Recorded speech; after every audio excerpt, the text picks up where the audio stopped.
जों दिनै प्रेस मिट खालामनायनि गुबै थांखियानो जाबाय थांनाय 18 सेप्तेम्बर 2020 खालि शुक्रबारै जोंनि 22 नं क्लाबारि समस्तिनि सिङाव थानाय कासुमारि गामि बा जोंनि गामियाव बिथां प्रबिन गयारिया गावनि नखराव प्रबिन गयारि बा गावसिनि पार्टीनि मानसिफोरा प्रबिन गयारि नखराव अमा मासे बायनानै खाना जाहोदों।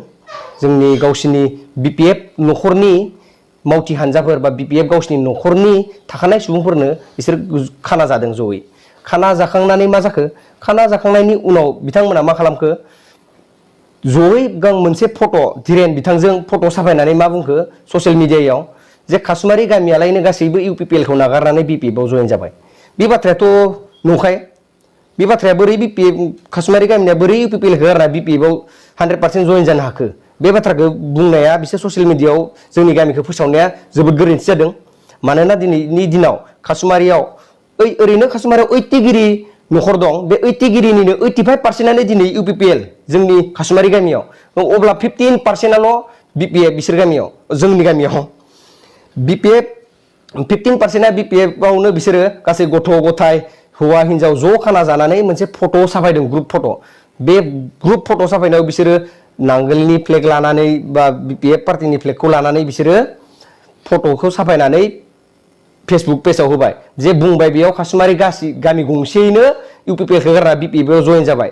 बे बाथ्राखौ जोङो कासुमारि गामिनि सेंग्रा बा गामिनि मोजां सानग्रा हिसाबै जोङो जोबोद दुखु मोनदों।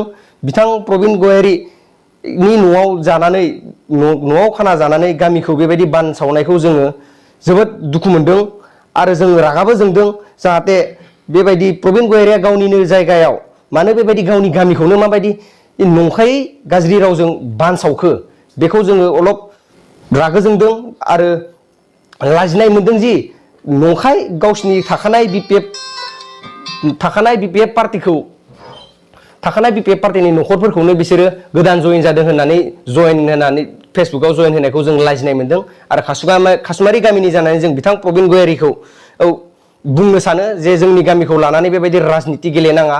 नोंथाङा जानो हागौ बीपीएफआव दं बा माबा गुबुन मोनसे पार्टीआव दं, गेले नोंथाङा जि पार्टीजों थाङो नोंथाङा थां, नाथाय गावनि लाबनि थाखाय बा गावनि उदैनि थाखाय रायजोखौ बदनाम बिदि दाहो। बेखौ जोङो डाइरेक्टयै बुंनो सानो दे बीपीएफ पार्टीनि जोंनि गामियाव जायखिनि मावग्रा मानसि दं बिसोरो बेबायदि गामिखौ गाज्रि मुंजों बानसावनाङा। ससियेल मिडियायाव होनाय लोगो लोगो गोबां मानसियानो नुयो, बेखायनो गामिखौ लानानै राजनिति गेलेनो नाङा। मानोना जोंनि गामिया दिनैसिम 100% बीपीएफ जाफेराखै। जानो हागौ जोंफोर गामियाव बीपीएफ एबा इउपिपिएलनि अनगा गुबुन दोलोनि मानसिबो थानो हागौ। नाथाय दाखालि जि खाना जाबाय, खाना जाना बिसोर फट' थिखांबाय, बे फट' थिखांनायाव खालि जों गामिनिल' मानसि गैया, बेयाव जों गामिनि साब्रैसो गंब्रै गंबासो नखरनि मानसि दं आरो जों फट'आव नुनाय मानसिखौ बायदिब्ला जों गामि खाथिनिबो सोरबासो गुबुन गामिनिफ्रायबो बे खाना जानायाव फैदों आरो लोगोसे धीरेन बर' बिथांजोंबो गारि गंनै गंथाम बे खाना जानायाव फैफाखादों। बेखिनिखौनो बिसोरो फट' साफायनानै जोंनि कासुमारि गामिखौ गासिखौबो बीपीएफआव दोलोआव जयेन जाबाय होननानै फोसावनाया जोबोद गोरोन्थि जादों आरो बे बाथ्राया नंखाय। जों गामिनि जानानै बे बाथ्राखौ बुङो। कासुमारि गामिनि जानानै जों बेखौनो बुङोदि बेबायदि आरो इयुनावबो गुबुन दोलो बीपीएफआनो जा बा गुबुन हानजायानो जा बेबायदि जों गामिखौ लानानै राजनिति खालामनायनिफ्राय जानगाराव थानांगौ। मानोना जों गामि आफादा जों बेखौनो लुबैयो, गामि आफादा बेफोरबायदि नंखाय फोसावनायखौ लुबैया आरो जाहाथे इयुनावबो जों गामि आफादखौ बेबायदि गाज्रि फोसावनायनिफ्राय जानगाराव थानांगौ।